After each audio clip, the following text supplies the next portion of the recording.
fucking tell me they're lying. I need somebody to fucking tell me they're lying. I need somebody to fucking tell me they're lying right fucking now, because what the fuck do you mean that I'm not gonna get my fucking SNAP benefits? What the fuck do you mean? What You're not getting fuck is happening? Do you understand there are people like me who cannot work? Do you understand there are people like me who have kids who cannot eat? Do you understand there are people like me who go hungry the last week of the month just so my kids can't eat? Because SNAP benefits is all we fucking get? I need somebody to please fucking me. He's lying. I can't. What the fuck am I gonna do? Get a job. Get a hustle.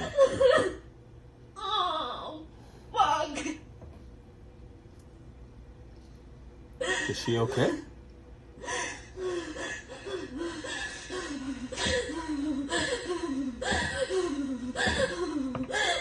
What are you doing down there? Yes.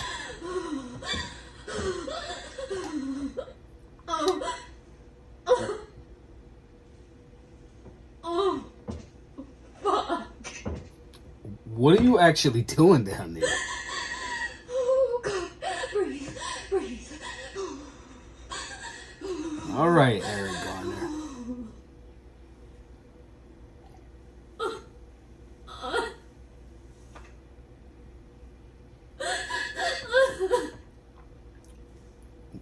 Why?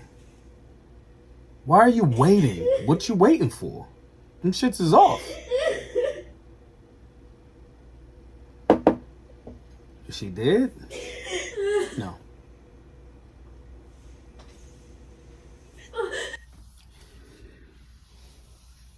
Okay, solutionaries. I'm gonna try my best, man. I'm going to try my best to be a form of empathetic, but at the same... No, I'm not. I can't. I'm sorry. I can't. What you just noticed was a welfare queen tirade. What you just noticed was someone that feels entitled to tax dollars for benefits and government assistance. Now, some of y'all gonna say I'm cold as it relates to this. I'm not cold. However, I'll extend the olive branch and I'll give y'all my perspective, okay? It's never that serious or deep if you set the camera up to complain, okay? If somebody gets shot, if you cut yourself in the kitchen, whatever that is, no, regardless of what it is, if you set the camera up, if you like, as she did, like physically set the camera up, it's political theater. And I don't give a fuck about political theater. I don't like when politicians do it. I don't like when Jasmine Crockett and the other Republicans be arguing shit, making it look like love and hip hop on the Congress floor. I don't like it. It's political theater. And I'm not a fan of that. So you already lose a strike with me. That's the first thing. You got to pull yourself up by the fucking bootstraps, man. Government assistance is supposed to be a momentary help. And I want to be very clear. Our work at BGM is based on voluntary donations, right? Primarily. If people don't support the work, we have a component that we sell merch to supplement some of those things. It's dope when people decide to say, yo, I like what you're doing. I want to pay it forward for the community based on voluntary support, not tax dollars that were stolen from other people and forced without their consent to go to somebody else.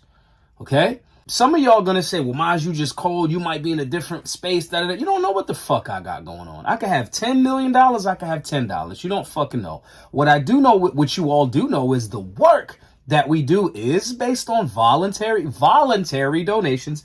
We do not accept grants, Democrat or Republican. We don't even file for them. If the people want to support, then they will. And other than that, free market enterprise, like this shirt, dangerous freedom over peaceful slavery. Okay? We sell these in the free market space. And if we a little light on some things, put some money towards that or have that in the tuck and so forth and so on. There is a balance. Everybody ain't going to donate. I pissed off a bunch of donors a couple of days ago by saying, if you're talking shit on social media, trolling and saying all of this vile shit, and you're cowardly not hiding your face, I don't fuck with you. Some of the people got mad and they probably won't donate. That's fine.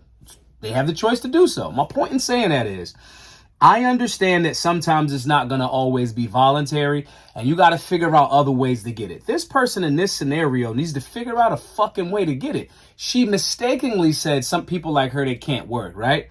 But she typed in and said she meant she can't eat or whatever. And that's not true. There's side hustles. There's Amazon. There's, this gonna sound harsh, sell drugs, sell weed. I hope that she's in a state where weed is lawful and she should sell weed. Okay? She should sell anything. In this land of milk and honey, relying on the government that stole money from actual entrepreneurs is not the flex to me. You got to figure out a way to pull yourself up by the bootstraps. I get upset when people don't support our work. I say it, but I figure it out.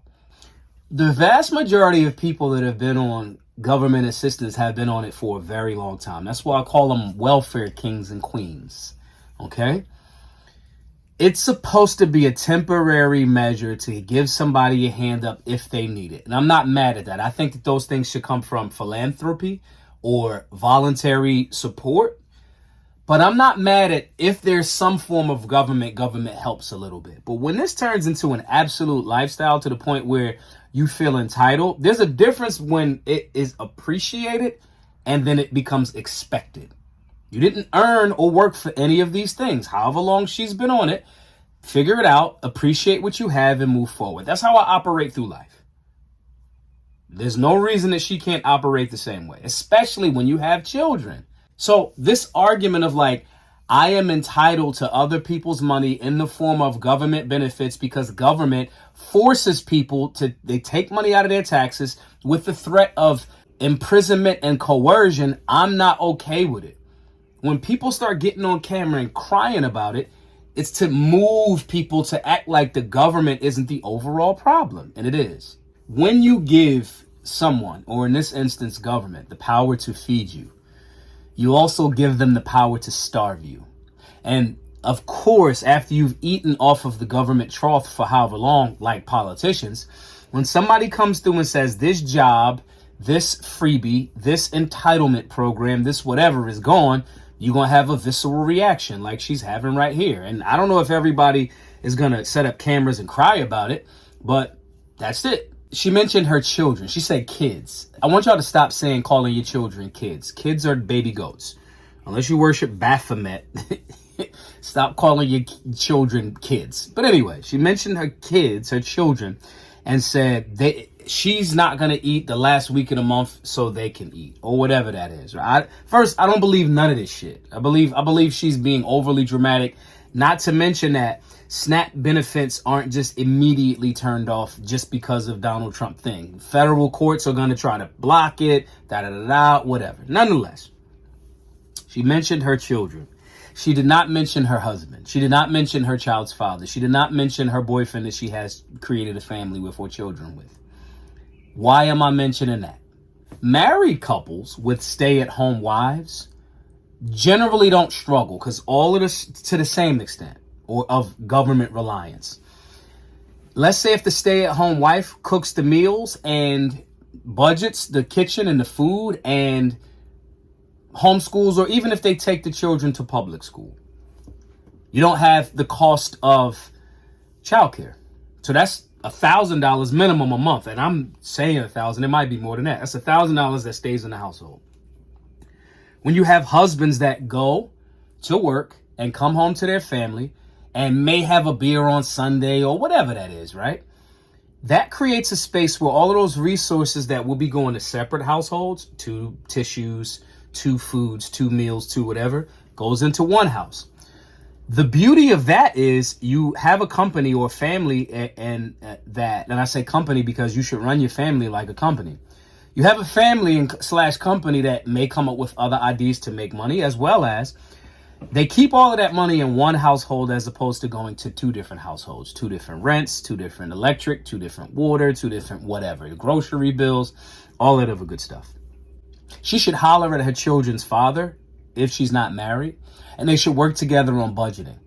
She should, if she's married, I got to look at the husband and go, why the fuck is he not like addressing this issue? Maybe he is. Maybe she's just being a drama queen. Maybe she's a drama queen / welfare queen. But nonetheless, Families that work together and budget together, even to the point of expanding with the investments that they make with the money that they have, maybe bringing an abuela or a granny or a nanny into the household to help with some of those childcare services, to help with communicating about relationships and what happened. All of those particulars, right, are things that organize. The problem is government has made people, and media in their campaigns, has made people think that separate households is the way because I'm an independent woman. Now, let's say if she's not married and she doesn't have a boyfriend, she's not with the child's father, and if she can't humble herself to say, hey, let's figure something out where we can budget a little bit together on some things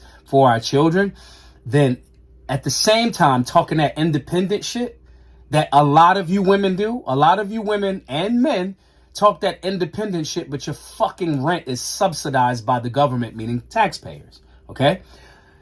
This is a wake-up call to you. I am in no way, shape, or form, like, sympathetic. I express empathy for your current reality, but I'm not sympathetic for your lazy scenario and you not pulling yourself up by the bootstraps. You're not figuring out a side hustle. You're not doing Uber Eats. You're not doing any of these other things, but you are setting up a fucking camera to cry to TikTok, Instagram, the social media world about how the government is somehow fucking responsible for your situation. And that's not the case. Appreciate the free ride that you had while you had it. The ride is potentially fucking over.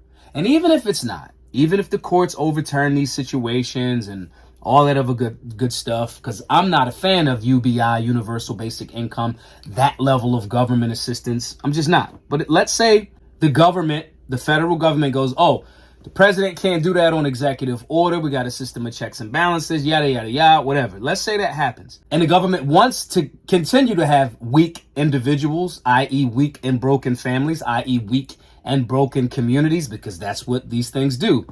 If this gets turned over, I want everybody to recognize in this scary moment that this speaks more to the horrible culture that's going on in our communities across America. I don't give a fuck what she happened to be white. This is usually attributed on social media to black folks, even though most white people are on, welfare and assistance than black people. But nonetheless, I don't give a fuck what your race, ethnicity, background is. If you are an American, you should be working hard. You should be building family. You should be budgeting. You should be saving, and you should be investing, and you should be living within your means. And doing so, creating a communal situation. Maybe if you live in a rural area, maybe you grow 4 or 5 fruits or vegetables in your backyard, right? As the grannies did after the world wars when that supply chain was fucked up. This should be a wake-up call for everyone that even if government goes back and says, oh, we got you, you should see how fast government could get you. When you give someone the means to feed you, you give someone the means to starve you. Americans should never be okay with that. But I don't know. Y'all might think, Maj, you too hard on these hoes. You just don't like the government so much that you can't see her scenario. Everything that you saying, Maj, is wrong because you just cold. You from North Philly. You just don't care about the people. That's not really true, but express what you feel in the comment section. Also, this happens when we do not have community. We've created a community of people at Solutionary University that are going to help you with learning, developing skills and trades, growing food, purifying water, civics, firearms basics, understanding imminent threat. All of these things are in our community and available to you. Thousands of solutionaries in one Telegram group too, all around the country, just helping each other. Not to mention, on top of helping each other, when you become a member of Solutionary 9, you get this link. You get this link to sell merch like this, right? A side hustle, like dangerous freedom over peaceful slavery. That's how I live, right? You get a link to sell merch and make a 15% commission. So you got a side hustle and you got community. The future will be won by people that can develop solid communities and isolate themselves from the clutches of government. My name is Maj Toure, the founder of Solutionary University. Hope to see you over there at solutionaryuniversity.org in a class or in the Telegram group. Be safe, be solutionary.